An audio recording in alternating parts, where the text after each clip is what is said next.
Hey guys, it's PlumeDev, and in this video, I'm going to be going over the game that I've been working on so far in a little more detail. First, I'll pull back the curtain a bit and go over the tools I'm using. Then, I'll take you on a tour of the program so far and where I want to go with it in the future. The game is written in C and uses the SDL2 library to handle inputs, audio, and graphics.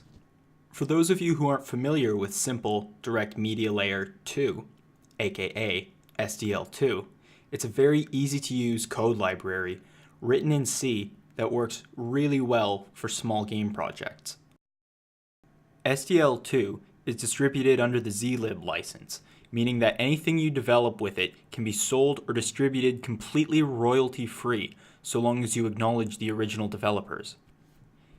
If you want to read the actual license, you can find it on Wikipedia, and it'll only take you around 30 seconds to read through, because it really is that simple.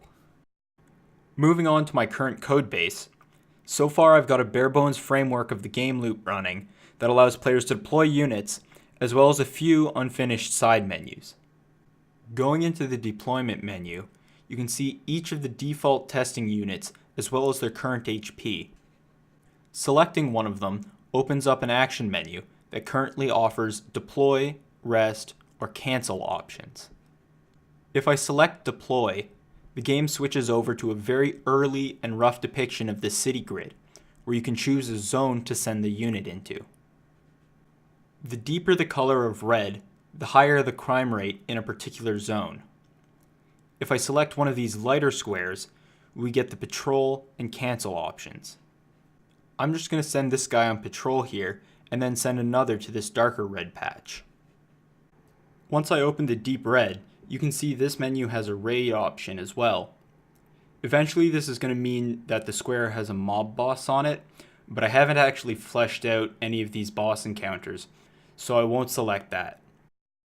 Now that I've sent these two guys out, I can scroll to the bottom here and hit the start button, ending my turn. This blank screen will eventually be a date card, to show the passing of time in between turns. But right now it's blank. It's not super high priority. I'll get around to it eventually, I guess. Past this though, you get a balance sheet of cash earned, and clicking through that, we go back to the beginning of the game loop. So as you can see, the gameplay at this point is extremely bare bones, the graphics are trashy, and on the whole it's kind of hard to even call this a game. But at least at this point, I kind of have a start and I have some code base to build off of. One major flaw you might have noticed is that this game currently lacks any sort of loss condition. So loss conditions are essential for basically all but the most casual games, and I'm going to need to build one soon so that I can actually start playtesting it as a player would. As I mentioned in my last video, every few turns a player receives a report on how much they let the overall crime level increase, and if they let it go up too much, they lose the game. So my upcoming development goals at this point are to raise the crime level each turn on a handful of random squares, and to set the game to calculate and check the crime increases between checks and throw the player a game over if they screw up. Besides the stuff you can see, another thing that's been really bugging me is the current state of my code.